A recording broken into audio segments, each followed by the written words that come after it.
There we go. Everyone always asks. We know that there are some people who can't be here and they always ask, are you going to record? So I have to remember to do that. Okay, welcome everybody. I'm Stephanie with the Women of AR, and we're here for our debriefing of the 2024 Hard Fall. We've got our two primary panelists today are going to be Shari Hymes, who was the course designer, and Nicki Oh, Driscoll, one of them. one of them, who is the lead navigator for our Women of AR race team. So I am going to start with just a really quick background on both of them. So Nicki, I know we all know you typically race with Rootstock Racing, and in fact, you were the lead navigator for Rootstock Racing's all women's team when you won the women's division championship in 2022, right? Yeah, that was a great race. That was the one out in California. Great, Yeah. so much Yeah, fun yeah. racing as an all women's team in that race. So how did you learn to navigate? Yeah, so that's a great question. I kind of honestly I kind of came into AR through some family influence. So my mom's been adventure racing for 25 years. I don't know how long, a long, long time. And then my older brother Jim got into racing when I was in college. And he raced with Bones a bunch internationally, and then he started racing with Rootstock. And so when I ended up moving to Philly for grad school. I lived near the Rootstock crew and my brother Jim and started racing with them. And I kind of learned navigation initially through watching, through being a member of the team, seeing how Jim navigated, how Brent navigated, how other lead navigators on Rootstock would navigate races. And then whenever we had the opportunity to have more than one map, I would follow along. Went to some orienteering, local orienteering meets to kind of get my own practice. And then there was a season, I think it was 2018 or 2019, when we had a couple of the lead navigators from Rootstock were out or unavailable for a lot of races. My brother Jim was injured and had some health issues. Brent was kind of unable to race a bunch. And so we sort of just needed someone to step up to the plate. And I really wanted to take that role and learn and get better at it. And so that was kind of my breakout season where I did a lot of lead nav for the first time. And it was a ton of fun. And I learned a lot and I made a lot of mistakes. And another thing that really, really helped me in learning to nav is like that first season or two where I was leading navigation. I had the great fortune of ending up racing alongside some other really great navigators who were racing solo. So Dave Lamb was racing solo a bunch, and we had a couple of races where the Rootstock squad sort of ended up with like Dave Lamb, and we were racing together. And it was really great to be navigating alongside another world-class navigator. And that was a really, really great experience, and I learned a lot through that. And then at the end of the day, honestly, just a lot of trial and error and practice and having the chance to lead nav on teams, getting more experience with it has helped a lot. And I've just gotten so much better every single time. It's a Awesome. lot of just practice and learning and experience. Okay, good deal. Well, we're going to look forward to hearing about your strategizing for the hard fall. Let me quickly now introduce Shari Hymes, who is one of our Women of AR ambassadors, also a donor to our Women of AR program, so a financial supporter, and we super appreciate that. And she's been racing probably as long as Nicki's mom, maybe longer. For as long as Nicki's been alive. Yeah. Probably longer. Shari, I think anyone who's been doing AR knows you. What I want to know about is how did you end up designing this course? And is this the first time that you've done a course Yeah. design? Yep. So I'm not the sole designer by any stretch. What really, it's my neck of the woods. So it's I have a house up there for 20 odd years and really explored the area. And Tom and Amanda Martin from Green Mountain Adventure Racing Association and Strong Machine, they race on both. Wonderful racers. They both live in, now they're married, have three little kids, little cute girls.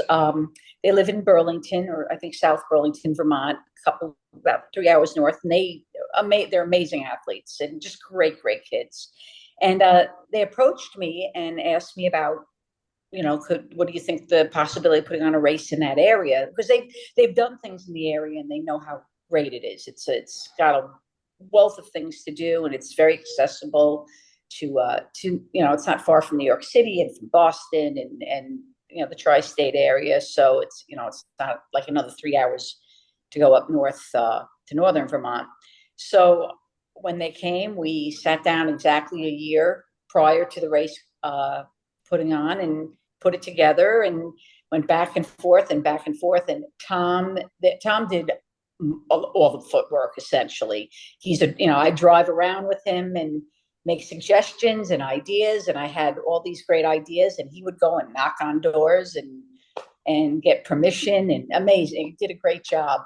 But I was really, I got really involved with the help of setting up the race, which was really exciting for me. It's the first time I ever did it, and I loved it. I absolutely loved it. And then I just realized how much work. Yeah, I think you've frozen up a little bit. It's a ton of work. I can vouch for that. And I was about to ask you which you prefer more, racing or designing courses. And I'm willing to bet, based on what she said right before she froze up there, that she's going to tell me she'll always be a racer. Because it is. So, Okay. yeah. So wait, I don't know what that was about. Hang on, Sherry. I didn't touch it. Yeah, we were super frozen up there and mine like crashed. Have we got everybody back on? Looks like Looks like everyone's here. Yeah. Yeah, okay, very good. Sorry about that. All right, so Sherry, I was gonna ask you then, so which do you think now in hindsight you prefer, racing or course design? I'm really starting to like the idea of course design and helping out, especially getting older now, and racing is it's I still would love to do it, and it again, there's no reason that anyone in my age category can't do it, but things are different physically. So this is definitely, I thought it would be, I'd have a lot of FOMO out there. Not one bit. It was so exciting to see most people smiling. Everyone was smiling initially. About 4 a.m, not so much, but to see the smiles and people really enjoying themselves and doing what, we love, and to be able to kind of be the person, one of the people that helped create it. So yeah, I'd say it's up there. Given a choice, I'd love to do both still. So there you go. All right, so let's talk a little bit about the course, and I'm going to share my screen. Hopefully we don't do anything terrible. I don't usually have trouble with Zoom. So, all right, can you see my screen with the course here? Yep. All right, so Sherry, I want you to first give us just a real quick overview of the course. I know you started down here, and we can see just by looking at it that it was a point-to-point course. You started down here in the south, right, and made their way up north from Massachusetts to Vermont. Mm-hmm. Right. So yeah, so what had happened was we really wanted to have a whitewater paddle. Tom and Amanda and Mary and myself really thought that to showcase that part of the Deerfield River. The Deerfield River is a really important river to northern Massachusetts. It's actually owned, the northern part of it in Vermont is owned by Canada Water. It's a whole thing, but that river is a real hard worker. It's how, it's a power supplier to the area. So they do a dam release pretty much 5-7 times a week. In the summer, a lot more. When rain is low, we don't get the dam releases as often or as long. But we knew we were going to have guaranteed water because there are some local outfitters there that run, whitewater rafting trips through there. And it's also, I call it a low consequence river. I've run it a lot of times. I'm very comfortable running it by myself. There is one class 3.5 rapid that we had to have racers portage more from an insurance standpoint. We couldn't get insurance for anything above a 3.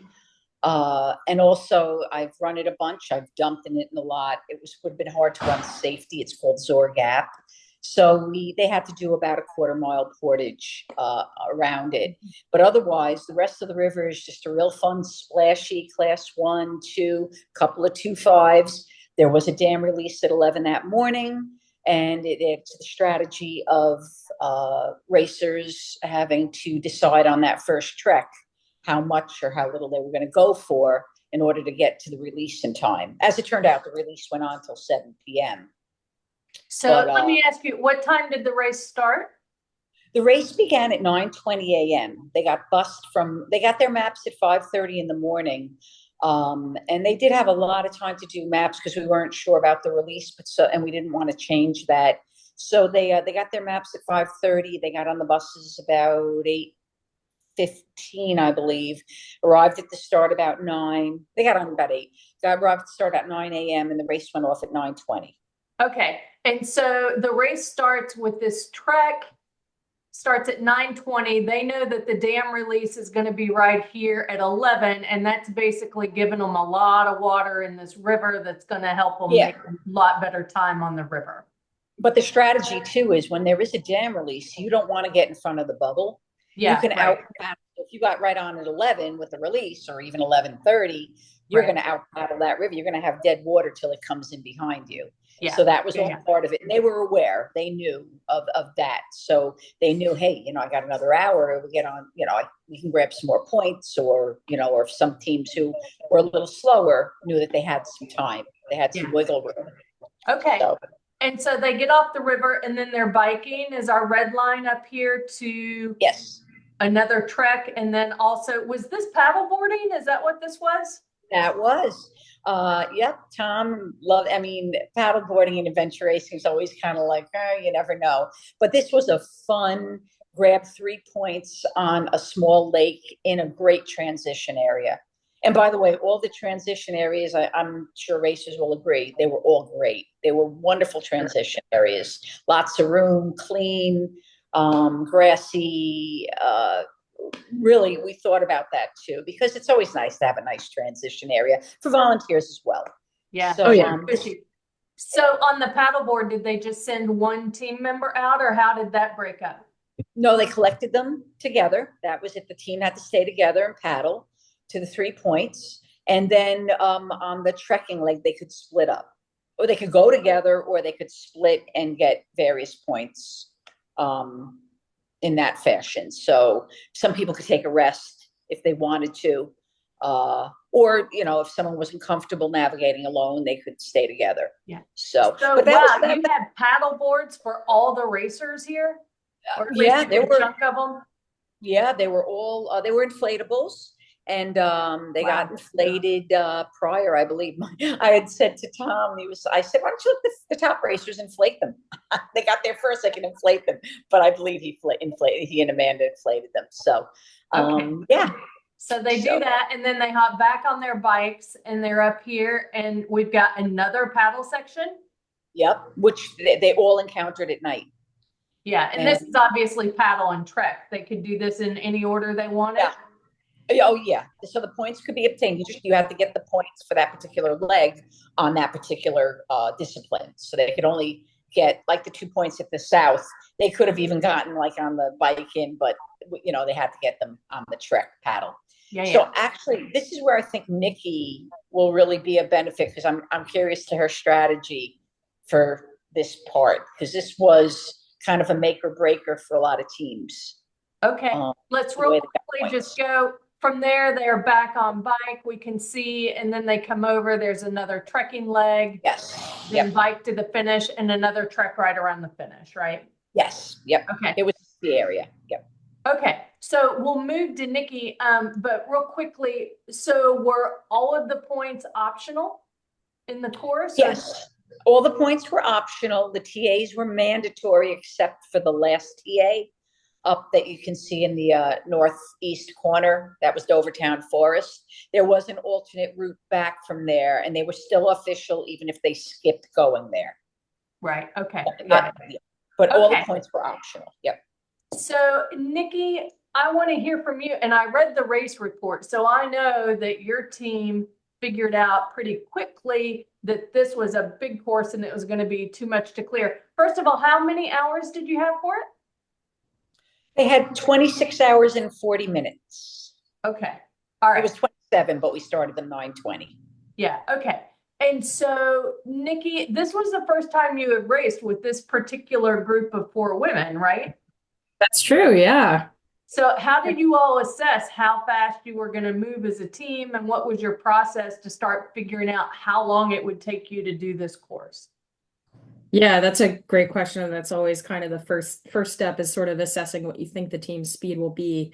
I've obviously raced with Abby a lot from Rootstock. This was my first time racing with Mary Chandler, which I was super excited about. I've been wanting to race with her for ages, and we know Mary Chandler is crazy fast. So, and then we were racing with Ashley, who I have raced with before with Kit. And she's awesome, super strong, has been putting in a lot of training this season. And so I had no concerns about her being able to kind of like hold the pace that we're kind of used to in the rootstock kind of range. And so basically, when we were looking at the course estimates, we kind of estimated ourselves close to the fast estimates, not probably at the fast estimates, but kind of up there, thinking that we're going to be moving around those speeds. And when we got the maps in the morning and the course overlay, there were estimates for each section, and there was a fast estimate and then kind of like a slow, long estimate. And we added up even just all the fast estimates for all the legs, and it was more than 27 hours. So we said, okay, even the fast estimate is not clearing this course. So we are not clearing this course.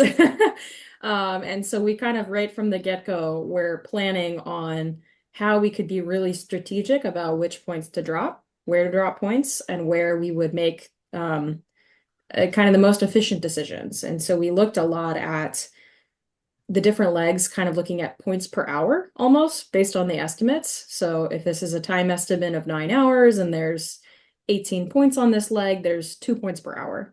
And so we kind of looked at that a little bit. And one of the things that jumped out of us right away is that farthest northernmost trek, one of the last, not the last trek, the second to last trek that you would see was definitely the slowest. I think we had the course estimate there at like 3 points per hour, or sorry, 2 points per hour, whereas most of the course was averaging like 3 per hour. And the very, very last trek back at the ski mountain was one of the highest point values in the shortest amount of time. So when we were looking at this overview, we said, okay, we really want to leave enough time to clear that last section because there's a lot of points there. It's not that big of a trek. It's back at the ski mountain. It'll be easy to run down if we need to, cut early and get to the finish. But we want to leave enough time to clear that section if we can, because there's a lot of points there. And we were looking at this trek right before it and thinking, okay, there's tons of elevation here, a lot of off trail. It's overnight. This is the section to cut points on. Yeah, Plus, this looks kind of gutting to me. Yeah. But it's beautiful. It's my backcountry ski area. Yeah. Would be fun to ski in for sure. Oh, it is. You got to come back. Yeah. So it's kind of that section. And then the pack raft and trek, we also were pretty confident we were not going to clear that section when we got there. We had basically the way that we planned it out is we looked at the fast estimates. We estimated ourselves around there, maybe a little bit slower. And we put times on our map for we want to be coming into this TA at this time. And based on whether we're ahead or behind that estimate, that's then tuning into, okay, we're going to want to drop more points on this leg, or, okay, I think we can actually go get 1 or 2 more points. And so that was really how we tried to map out how much time each section we thought we should, how long each section would take and how much time we should allow ourselves on each section. And so looking back afterwards in your debrief, were your estimates pretty close? Did you stick pretty well to your schedule? They were, yeah. We were actually surprisingly like pretty close on our schedule, where we got not quite off, but like on the pack raft section, we had hoped to grab a few more points, but that was really where we ran into a little bit of navigational issue and lost some time. And that was where we were like, okay, we need to, cut our losses here and move on because there's so many more points later in the course that we don't want to spend too much time here. And so there was a lot of just in the moment, like, okay, we've spent, an hour and a half looking, like going on this one out and back that we didn't think was going to take more than half an hour. we should cut our losses and keep moving. So we had some estimates there, and we knew when we wanted to be back at the TA. So how did you all delegate, who keeps track of your time estimates, and what was the communication like, especially with the team that you hadn't raced with before? Oh yeah, I mean, this crew was awesome. Communication was great. I mean, in the morning when we were planning with the maps, we were all working together, thinking through the time estimates, thinking through how fast we might move on each leg. The way we sort of delegated is Ashley had the clues and the kind of course overview sheet where we had also written like, here's when we want to be NTA. I also wrote that on my maps, but Ashley had that as backup, and she had all the clues. And Abby's really good at timekeeping. And so she's a really good one to keep track of like, hey, we've spent a lot of time here. We might want to move on. You know, let's keep a real close eye on what we thought our estimates were and really consider when we might want to just keep moving and drop a point here. Okay. And so the first leg, you all cleared this leg, is that right? We did clear that leg, and that's partly to what Shara was saying earlier. We obviously didn't want to outrun the bubble. We didn't want to get on the river too soon and miss the dam release. And also, it's just hard to drop points that early in the race. And we looked at that and we were like, okay, this section's clearable. There's plenty of opportunities later in the race where there's, you know, really good opportunities to drop points and not lose a ton of time. So yeah, we did clear that first section. Yeah. And we can see by your track here that you didn't have any significant nav issues here, right? I mean, your track looks really clean. Yeah, no, this section went pretty smoothly. Yeah. So in hindsight, is there anything you would have done differently in terms of your approach to that? Not my really approach to this section as a whole, but one thing I will point out, which is kind of funny. So the first and the second checkpoints. So the first checkpoint is right off a trail.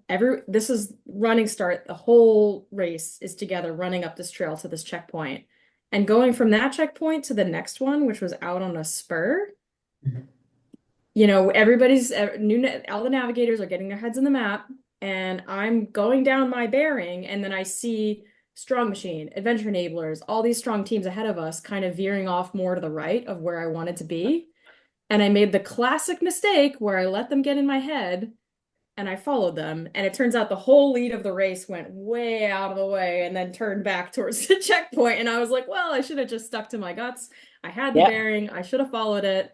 So it's pretty funny. If you look at a lot of the race leaders' tracks, everybody did this weird like swoop around. So that was a classic mistake. Don't just follow people. If you know where you're going, trust your gut. Bearing. Don't let them get in your head. Yep. Yeah. Okay. See, you could have fooled us and told us that there was like a trail over there that we couldn't see. No, that was just. No, it was all the race leaders running off that direction. And I was like, huh. So Kate Bloom has asked a question. Do you take your bearings ahead of time and write those on the map, or you just do that on the fly while you're out there? I do it on the fly, personally. I find that a little bit easier. I did struggle a little bit with this race, so I don't have a compass that I can adjust for declination automatically. So when I'm taking bearings on the fly, I have a baseboard, I take the bearing, and then I make that adjustment for declination. And there were a couple of instances later on where I think I may have not adjusted fully or, you know, got a little mixed up with the declination. And so that hurt me a little bit. But yeah, I usually just take my bearings on the fly. Yeah. Okay. Yeah. I mean, declination is probably pretty significant in Vermont, right? It was 13 degrees. Yeah. So yeah, I mean, you got to account for that. Sure. Oh yeah.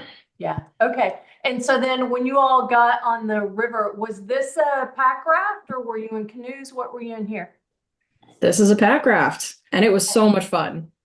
Thank you, Shari, for putting this on the course. It was such a fun paddle. Yeah, it's probably one of the most fun. It was a very fun paddle. It was also very entertaining because there were so many people out on the river. There were guided whitewater trips. There were all these people tubing. So they're just sitting in inner tubes with like beers floating down the river. So it was actually really funny because we're like racing and we're like navigating between all these people like floating in tubes with beer coolers. So it was very funny. Funny. And so what did you all take to inflate your pack rafts? Oh, we had little mini electric pumps, which I would highly recommend. Yeah, They're quite a bit faster. Yeah. And the mini electric pump will get it most of the way, and then you want a hand pump to really finish getting your pack raft super, super firm. And then the other thing is when you put the pack raft in the water, it's going to get cold and the air is going to contract a little bit. So a lot of times you also need to top off the air in your pack raft when you put it in the water, because you want your pack raft to be super, super firm. Otherwise, it's going to slow you down. Yeah. I found those little mini pumps before, I think, the Two Rivers, when Karen Clark and I raced that. And I was really paranoid about it being accidentally turned on in the paddle bag and like running out. Did Yeah. you think of or find any solution for that? I was paranoid the whole time that it was going to be out of battery. So it's funny you say that. So we had to drop paddle bags the night before the race, and we packed up our whole paddle bag and we picked it up and we heard a buzzing and we were like, uh-oh. So we had two electric pumps, and one of them was like a really quick button on off, and the other one was more of a switch that was harder to accidentally turn on, and we switched them so that we could make sure that the one in the paddle bag wouldn't accidentally get turned on. Because you're absolutely right. You do need to be careful about that. Yeah. Always And bring I think your we actually had a inflation bag, spare one in our bin just in case. but always have your inflation bag, no matter what, Yes. because those things, they get wet, they're useless. So it's light, carry it. Yeah. Nikki, is your all's one of the rechargeable ones? It's not battery operated, right? Yeah, it's a rechargeable. Yeah, same here. I don't know if you can find a battery operated one that's not like some huge thing for car camping or whatever, right? Yeah. Yeah. Those So, little ones work well, and I'll tell you that they're on like on Amazon for $30. yeah. And I've inflated a double 4 times in a race on one charge, but Yeah. you gotta keep them dry. Yeah. So, and they didn't keep them turning on. So Yeah. Exactly. All right. So then you deflate here, you get on your bikes. Anything notable on this leg? It looks pretty straightforward. Just 1 point here to get. Just a lot of biking uphill. Uphill both ways. Yeah. All right. And so then when you get here, how did you all decide? What was your strategy as far as attacking these trekking points? Yeah, so we went out on the stand-up paddle first, which was super fun. As Sherry said, short. It was just really enjoyable. It was a great kind of break from the craziness of the race to just go out and paddleboard for a little bit. And then when we got back and went to the trek, we had decided ahead of time that we were going to split off. I was going to go with Ashley, and then Mary and Abby were going to go together and work together on the maps to Conav. And so the way that we did this is we gave Abby and Mary 4 points. They had kind of the northern and easternmost four. And then Ashley and I had the southernmost 5 points. The southern and westernmost five. Yeah, exactly. Yep, those are the ones that we took. We see that Abby and Mary carried the tracker then. Yes, yeah. So Abby and Mary had the tracker. I think the tracker was on Mary's pack actually. So Yeah. That's Mary's track. And Ashley and I got the other ones. And it was kind of funny because we did end up coming up the same biking trails that we had biked down. And just a funny little detail, there was this huge, like perfect white mushroom in the middle of one of the mountain bike trails, and we had biked down past it, and we were like, what are the odds that thing survives this race? So then Ashley and I come trekking back up these trails, and we're like, it's still there. Everyone had a funny avoided anecdote. it.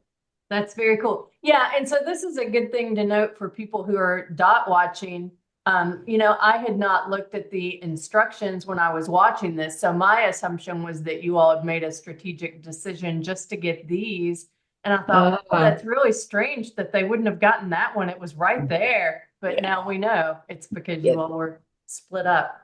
Okay. And so how did that work out time-wise? I think actually you all talked about this in the race report. You all were pretty well matched in terms of your time with that division, right? Yeah, it ended up working out super well. I think Mary and Abby got back about 5, maybe no more than 10 minutes before us. And we made a little bit of a mistake in there, so definitely could have been back sooner. So it actually worked out really well. I think we divided it well. Yeah, nice. Okay. All right. And so far you've cleared the course. You take off on bike. You head up. More uphill biking. Actually, this biking. one wasn't too bad. This one wasn't too bad. And so now what Shari wants to hear about is how did you divide up? So Shari, tell us how this leg worked.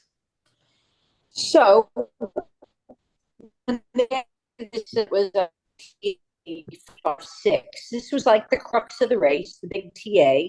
And it was funny. I went out because I said, we got to get them something to eat there. So I got one of my friends there. They had to get a big griddle, and I got a bunch of cheddar cheese and a bunch of bread and butter. And I said, let's just make Vermont cheddar cheese, cheese sandwiches.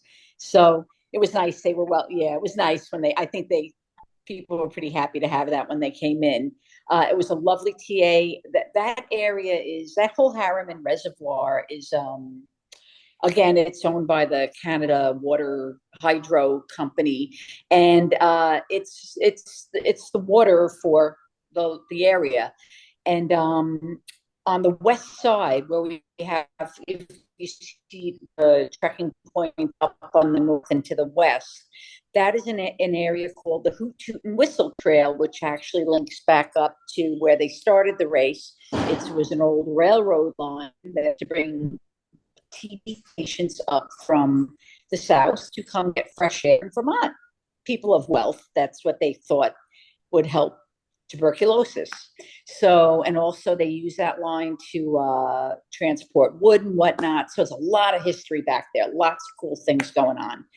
So this area is always, I love paddling there. It's an 11-mile long reservoir, lots of coves, lots of cool trails. And I said, let's use this. And we got permission to do it. So, and we knew they'd hit it at night, which I thought would be really cool for people. We kept them in the middle part of the reservoir. We didn't want to take them too far away. They were in pack rafts and it was nighttime.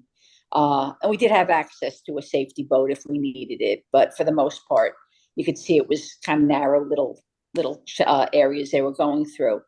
So we knew at this point when Tom and I were setting that peninsula part that comes right out of the TA right there, that was probably tricky. I think some racers had some issues there, and we knew it even when we were setting it. I was like, well, this is going to be a little freaky. And then we were figuring how we were going to do it so that they would make the decision to pack up pack rafts or paddle around them. Tom was really the mastermind behind the whole setting of this. And when I saw it, I went, oh, I don't know what I'd do. So, but that was it. We wanted racers to really have some options here. And then, people will also go for, do like the more southern, little eastern points and not have to be out too long because there was still a lot of course left. So, those northern points were going to really be where we were going to see, more of the top teams go for it, what they did. So Nicki, why don't you talk us through what your team did here? Yeah, so we paddled out to that first point on the point of land that you're pointing to, and then we went to a little cove to the south of Point 36. And our plan was to beach our boats there and out and back those 3 points on foot. And interestingly enough, when we pulled in with our rafts there, we saw Strong Machine coming out, and they were looking pretty haggard and like, oh, wow, we had a hard time in there. Yeah. So we had that in our mind, and we go up to the north to CP 36, which is plotted in kind of like a faint reentrant. Yes. And did not find it. So it was very thick brush in there, thick vegetation, and the reentrant was very subtle. I forget what the clue was for that. I think it was a rock pile or something. Rock pile. Yeah, rock pile. Yeah. It was, yeah. We found there. Yeah. We found 50 different rock piles that did not have a checkpoint on it. And since we were planning to out and back those 3 points, we decided, all right, cut our losses here, move on to the next one. Let's see if we can find it up to 38 there. So we headed up to 38. We struggled a lot with that one too. It was also plotted in kind of a faint reentrant. And so we found a couple reentrants that we walked up and down, and you see our track. We were super close to it. Didn't find it. And then we decided to go north to 39 because we're like, great, now we're feeling really kind of disoriented. We just need to reorient ourselves. This is going to be an out and back anyway. Let's go up. We'll find 39. We'll reorient, and then we'll hit these 2 on the way back. And so that's what we did. Here's where you can see our declination was crazy off. And so we ended up going that Western Moor route all the way to the north, all the way to the coast. And then we realized where we were on that coast. And then we kind of coasted around, found 39. And then I was like, all right, guys, we have to take the world's straightest bearing to Yes. 38, and I need your help keeping this bearing because it was really thick in there. And we had already seen the reentrants were very faint. It was really hard to see. So we worked together and pace counted and kept a really good bearing, got 38 on the way back. Wow. We did the same Oh, thing to yeah. 36, keep a really tight bearing, did not find 36. Yeah. Same thing. So this was where, you know, the team kind of keeping track of our time really came in, and Abby was like, hey, we've spent a lot of time here. Like at a certain time, we should cut our losses. So we just went back to the boats. We didn't end up getting 36, despite the fact that we walked past it twice. Yeah. Not too far away. So we got back to our boats, and then we paddled down to 34 down there, and then we out and back to that next point on foot. So we left our rafts there, got the next point on foot, went back to the rafts, and then we paddled up to what's that? The island. 37. Yeah. And so from this point, there is a trail actually that goes north. So what we did, and we had decided this beforehand, was that we didn't want to waste time deflating and inflating our rafts. So we planned to not do that. So what we did at 37, we got the point, and then we hiked our rafts up this trail, which ended up being a really nice trail. You know, it's a little hit or miss when you decide to hike your rafts up a trail, but it ended up being a beautiful trail. And then we left our boats at this trail junction where you can see where your cursor is right now. And then we went out on foot to get those 2 points. So that was CP 40, which was easy peasy, no big deal. And then we had more issues with the next one, 41. So on the map, there's kind of these 2 streams, and you can see it there is like 2 very kind of faint reentrants. And so we're walking down this trail and counting the streams that are coming across. And I think there was a little bit of distraction, and we went 1 stream too far. And so we're walking up and down the spur next to that reentrant, which was not the right reentrant. And we spent, you know, a bit of time there, probably 20, 25 minutes. And then same thing, Abby was like, hey guys, we should cut our losses. There's a lot of course left. We don't want to waste too much time here. So we just went back to our rafts, hiked out the rest of the trail to the north there, and then paddled back to TA, grabbing 1 more point along the way. So this was really like, we did not plan to clear this section. There were 2 points that we very much should have gotten, and just nav was not perfect, so we didn't end up getting it. But this was a lot of like keeping us on track, keeping us on time, not wasting too much time looking for these points that we struggled with, and just keep on moving. Yeah, good idea. Yeah, so just to be clear for people who may be looking and confused, the blue lines you're seeing here are the recommended route of travel. It gets a little confusing. It's blue because it's the color leg, and the blue is their line. So they did not make this beautiful straight bearing from there to there. That would have been nice. Yeah. Yeah, right. Okay. And so then you paddled this and back, and now you're deflating and back on your bikes. Yep. All right. So through the little town of Wilmington. Through Wilmington. And which is right near Shari lives, right? Yeah, you guys were about a half a mile from, no, not even a quarter mile from my house when you got that point by Lake Raponda. My house. Oh yeah. A mile from there. I placed that point like about a half hour before you guys got there. So, wow, nice. I was like, I better go place it now. Yeah. So all right. Yeah. And so this was the monster climb. How did you decide which ones to go for here? Yeah, so those 3 points, what you can't tell on this map is they were all relatively close to trails. So that kind of relatively straight line that goes all the way to the north and east is all a trail. And so for this, we were like, all the other points were very much like significant off-trail travel.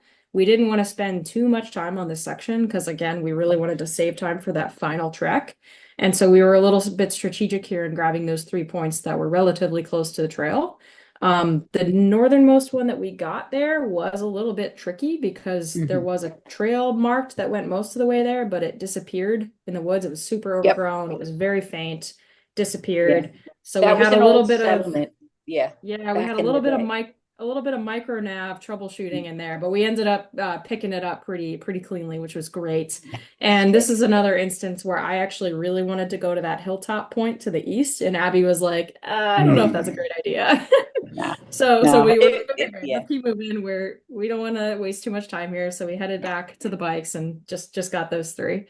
And so what time is it roughly when you get back to the bikes? Are you still in the dark now or are you in daylight at this point? Still in the dark, I think. And I'm just going to add here, Steph. Oh no. half, Yeah, it was half becoming the daylight. field, half the field went there, and the other half took the alternate route. So we had about 150 racers, so roughly only 70 racers or less went to that forest, and the other half stayed to the east, stayed to the west, and took the alternates. So it really not a lot of those points were never visited. So, but we're going to put them on orange orienteering, so you can come back. Yeah. Yeah. I think it was starting to be the light was coming out while we were on that trek. Yeah, So I it was saw you kind of guys dawn there. as we were leaving. Yep. I started walking and hiking out, and I'm like, smart move. So, Yep. yeah. Okay, and so then this next bike, you drop a number of points because you're trying to get back. And so how much time did you want to leave for this last track? I think we decided we wanted to leave at least 3 hours for that last trek. And there was a lot of decision making that was still happening here. So that first kind of loop of points, we went to the first one. It was marked on the map as if it was maybe even a road, but it turned out to be a pretty nasty trail that was not very fast. So we got 60 and we were planning to loop around and just get the 3 points and not do that big northernmost out and back. But the trail was so slow going to 60 that we were like, no, we got to head out because this could be really, really slow. So got 60 and then headed back out. But originally we'd planned to loop and get the three of them. And then those other mountain bike points to the south, we were planning on getting. They're on dedicated mountain biking trails. We were told ahead of time we had to ride the trails in a certain direction. And then when we got there, they were roped off because they were wet. And I think that happened literally minutes before we arrived because we ran into Shari walking down there on her phone, like, sorry guys, it's closed. But some of the earlier teams through there actually did get those points. So I know there was a little bit of a kerfuffle in figuring out from the race organization standpoint how to handle that because Yeah. some of the leading teams got those points and then they closed the trail. Yeah. So long story short, we didn't get those points because the trails were closed, but it actually ended up working out perfectly for us because that gave us enough time for that final section. Yeah, so Shari, why don't you tell us then? I know the fix was that you dropped some other points for teams who got there after the closure. Is that right? Correct. Yeah.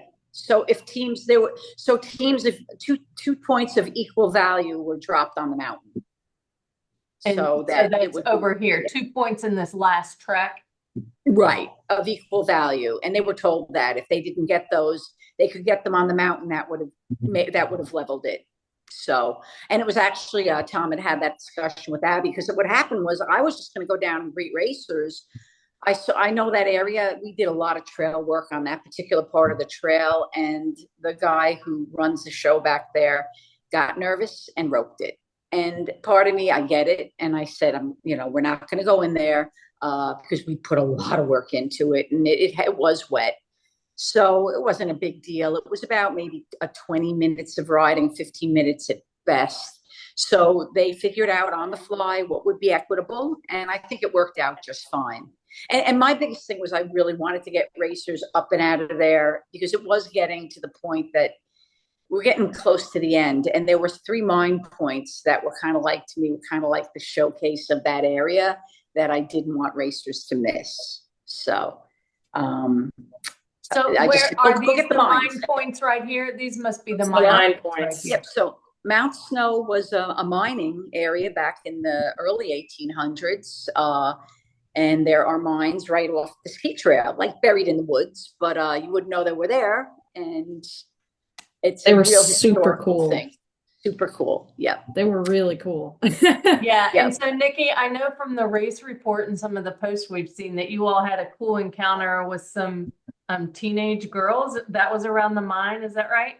Yeah, that was around, I think, the first mine point that we got. There was a family racing together. It was two teenage girls racing with their brother and their dad, I believe. And Yeah. and they were, we're going in for the point where we're kind of just hearing them in the background, like, wow, that's so cool that like that team of all women is racing together. Like, we really want to race like that. So that was just like really, really awesome. And that's that's why we love doing this, right? Like showing that an all women's team can race really hard and do really well in a race, and that it's a lot of fun racing as an all women's team. So that was really, really awesome to hear that from those girls. Oh yeah, they were. Oh, and they were talking about you because I that's when they said, "How's that all girl team doing? All the girls." I said they're doing great. They're having so much fun, like you guys, and they were. It was really, you were so inspiring to them, and you guys really were like a well-oiled machine. It was so much fun to watch. You know, watch all the teams, but to see my Yeah. girls out there was very, very rewarding. But All right, so then you hit this last trek.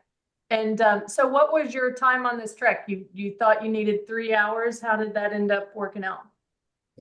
I think I'm trying to remember. I think we ended up with a little bit less than 3 hours left on the clock when we got there, if I remember correctly. And the great thing was like we also had a lot of options here. We're like, all right, there's a lot of things that we can drop pretty easily. We've got a strategy mapped out, and basing on our timing, we know we'll make it back in time. It's just a matter of being strategic about which points we pick up here. So we kind of headed up, and then there's a point pretty close to the summit there that's kind of the decision point of whether you want to go for those three northernmost, because that's kind of a different face of the mountain. yep, But one of the key things that's a decision maker there is that there is a trail that comes all the way back.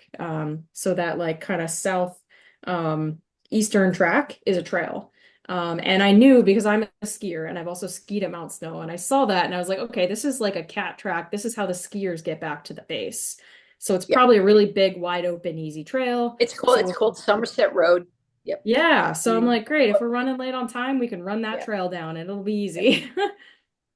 And that's kind of Yeah. how it worked out. We got that, on the map northernmost point, and I knew that if we just headed back then, we would have extra time. Yep. But it was pretty tight on the decision of whether we were going to get that last reentrant point. And ultimately we decided not to, which I think was the right call. We did finish with about 18 minutes on the clock, but it would have been really tight if we got that point. Yeah. Yeah. And so looking back at it, are you happy with the order that you did these in? Because it strikes me, this is a really nice trekking leg because I can see multiple different ways that you would attack those with these middle points there. There are different ways you could have done that. Have you looked back at that and thought about, would you change anything that you did here in terms of your approach or the order? Yeah, no, I'm actually pretty happy with the approach. And the other thing that was really cool about this leg is we had both a topo map and then a satellite map of the ski resort, and that was super helpful. So I actually navigated this mostly based on the satellite map, which I had to transfer the points onto. And so I planned this based on the routes that I knew were cut through trails on the ski resort and trying to minimize how much up and down elevation we were doing. So the really tricker is that one in the middle, whereas like, do we get it on the way up? Do we come all the way across and get it on the way back? I'm happy with the way we did it, although I could have seen coming all the way back and then going back uphill for it, and that probably would have been pretty similar in terms of timing. Yeah. Yeah. It looks But pretty flawless. yeah. The Oh, real yeah. kicker was that the one closest to the summit, 81, Mhm. and then we're going down to the next one, and it's down a ski trail and it's downhill. And I'm like, oh, this is going to be easy peasy. We're downhill on the ski trail. Oh my God, that took so long. It was Yeah. so steep, Never ending. so treacherous. That descent took such a long time. So we really didn't anticipate how long that was going to take.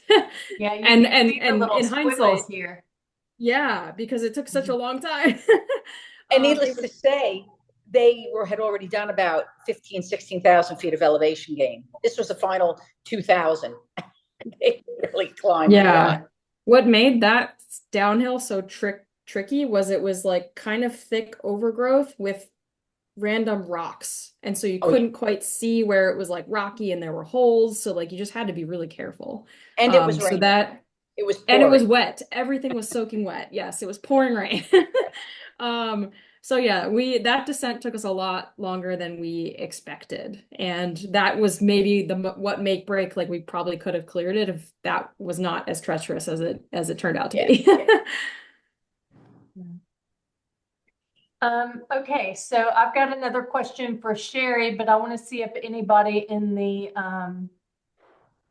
in the audience has any questions before I ask that regarding this last track. So, Shari, as you watch teams coming across the finish line, I know it's super thrilling when people have enjoyed the course and you feel like you've shown them just such a cool part of the world and for you in your backyard. Like what thoughts were you having and when you saw the Women of AR race team crossing fifth in this whole in this whole pride, field, very, yeah. Like compared to when you started racing, there weren't a lot of women out there racing when you started. It was you, me, Sarah, and Mary. That was it. I know. That's all there was. But it just was really, because I was watching. There were a lot of good teams there. A lot of just really great racers, experienced, and I knew the course would appeal to everybody, even new racers or racers who were doing what they could or what they wanted, and they were going to get as much out of it as anybody, as any other racers doing the whole thing. It was just really great when the girls came across the finish line. They were just still smiling and positive and acted like it was just another day, that it was what they were doing, what they loved out there. And to me, I wanted to cry. It was terrific, because we weren't at some points. I was thinking, because Tom even said to me, I really hope all the points are in the right spot. You always have those, did we plot them properly? And he did all that. He went out. So just to say, Tom went out and flagged the whole course. And then we all went out and put the points, flagged it with flagging, and then did the markers, orienteering flags. Yeah. So we visited all this stuff twice, and for him it was 3 and 4 times, and it's a lot of work. And so he was very diligent about making sure, because nothing is worse than when a point is misplaced. Yeah. It really, it's not good. So yeah, and I think for the most part, everyone, from what we're hearing, everyone just really enjoyed it. And I think a lot of it too was the fact that we've done it so many times. We know what we like or what to expect. So that part was really enjoyable, just to see people say, every section was just a lot of fun, But there was a lot of climbing. A lot. Would have killed me. No way. It was an awesome course. It was so much good. fun. And there was a lot of climbing. Yeah, it was. We want to do it again. There's a lot more in the area, and yeah, everybody, Annie has posted a question. She says, I often find that I deprioritize paddle points because it seems to be so much slower to paddle than anything else. In retrospect, would you have prioritized the stand-up paddleboarding section differently? Seems like a hard call when other trek and mountain biking sections the team didn't clear were also tough. Yeah, that's a really great question. I do think that in general, paddle points are easier to deprioritize because they do tend to take a little bit longer. But that stand-up paddleboard section was actually quite small. And so it was 3 points on a pretty small lake. And, looking back at it now, I think that entire stand-up paddleboard took us maybe 25 minutes and we got 3 points. So that was actually some of the highest density points that we could have possibly gotten. And so that was really just a call of looking at the size and the scale of this. And this is a pretty small lake with 3 points on it. So it was really a no-brainer for us to clear those paddle points. Different story when it comes to the pack rafting, which is much bigger. And there, yes, the paddle points do tend to take a little bit longer, and you do need to keep that into account or take that into account. Yeah. So Kate, feel free to unmute yourself. Kate did the race.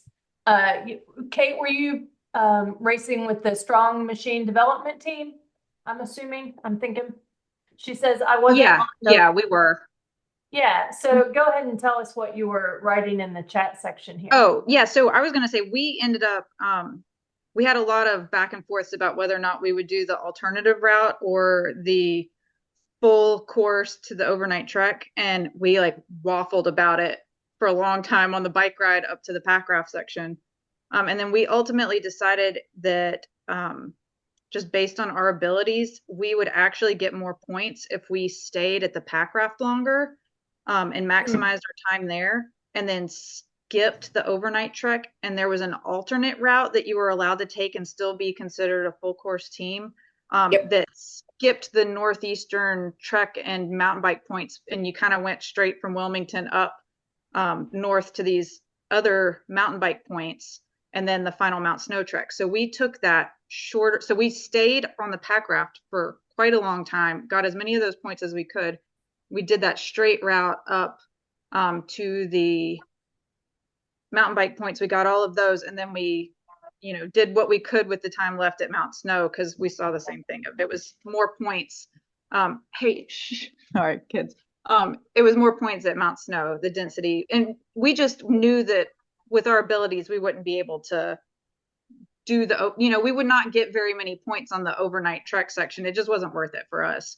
And that was the best choice for us, although maybe not for the top teams. So I'm curious to know,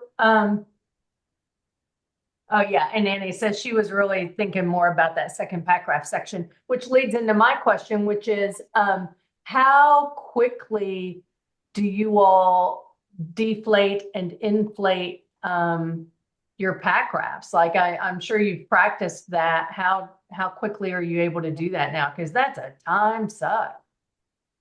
Yeah, I think with the pumps, it's relatively quick. I have not actually timed it, but the whole thing's probably, I don't know, 4 minutes when we count topping off with a hand pump also. It doesn't take that long, and like we also take turns, so generally we'll like plug the pump in, let that go, and then we're eating and doing other stuff while it's pumping. So we're able to like maximize that time and do other efficient things in TA while it's inflating. Yeah. So it may be that it's like chosen slacking on my part and I just blame it on the pack raft, but it seems like it takes me like 20 minutes to inflate a pack raft and get ready to go. Okay, so Ashley says, I found the reservoir points near the water were easy if you had a good headlamp to catch the reflector in the woods. My teammate and I felt good about the paddle points we got at night. Yeah. So what kind of, Ashley, unmute yourself and tell us what kind of headlamps you all used. Yeah, I have a Pretzel Swift RL, so like it's reactive lighting and it has a really high beam. I forget how many lumens. So a mix of kind of making out the shape of the land at night, because I had never done night water navigating, and getting in close proximity and starting to shine my headlamp at its brightest setting into the woods kind of helped me see, hey, I think there's a reflector in there for the ones that we didn't have certainty that we were near. So that kind of came in clutch for a lot of the night navigating in general. I found is those reflectors are really great. And actually, I have a follow-up question to that. Ashley, did you keep your headlamp on the whole time, or did you just turn it on when you were getting close to a point? So that's a great question. So we stayed on the water aside from getting those points. We didn't bother with any track or inflating or deflating, and discovered really quickly that letting our eyes adjust to the night without our headlamps was key so that we could actually make out the shadows. We could see the little, like, there's an island kind of in the middle. I was able to make out the density of that island that we were coming up on only because I didn't let my eyes get affected by light the whole time, keeping them off. Ideal. Yeah, and that was kind of a leading question because I was going to mention this is the first race that I had a little tiny red lamp headlamp for being in the boats at night, because that way I could still see the map and look at where I needed to go, but it wasn't affecting my night vision. And yeah, just a suggestion when you're paddling at night, I do find it's much easier to either have your headlamp totally off or a red light for most of it until you're getting really close to the point, because it just helps you be able to see the coastline, the land. It's really hard if you have your headlamp on the whole time to really make out that detail. Yeah, and bearings at night on paddling at night, bearings can be super helpful as well. I did. Yeah. Okay, so we're just right at an hour. I wonder if anybody has any other questions they want to post up before we say goodnight. I don't want to wear out our welcome. I super appreciate Nicki and Shari both getting on here with us and talking Oh, about it's sports. my Of pleasure. course. Yeah. Yeah. Well, Love the discussion. no, it was great. And like I said, everyone, it was just really, come on up and play anytime. And you're going to have when rootstocks races going on, boy, you're going to get a lot more of that. Sure, I will take you up on that. Endless mountains. But anytime, no, we'd love it. So great. Well, Good thanks. deal. So what races do you two have up next? I think you're both registered for nationals, right? Yeah, I'm going to be doing nationals with Dark Zone, and Brian's coming, and he'll be doing he'll be doing his Dark Zone running around stuff. So we're gonna race the team, the Dark Zone team. So yeah, be there. It'll be fun. Yeah, awesome. And Nicki, what team are you racing on for nationals? I am also racing nationals on an all women's team, which I'm super excited Oh, about. yeah. It's another rootstock women's team. It's myself, Karen Delaney, and Britt Mason, who's coming out of not quite AR retirement, but she hasn't raced AR in a little while, but she's super strong. So really, really excited about that. And then Yeah. I'm racing the Two Rivers a little later in the fall. Awesome. Yeah, we're gonna have such a competitive field of women's teams for nationals. I'm so It's gonna be looking forward to it. awesome. Oh my gosh. Yeah. Yeah. It's All a right. deep field, which is awesome to see.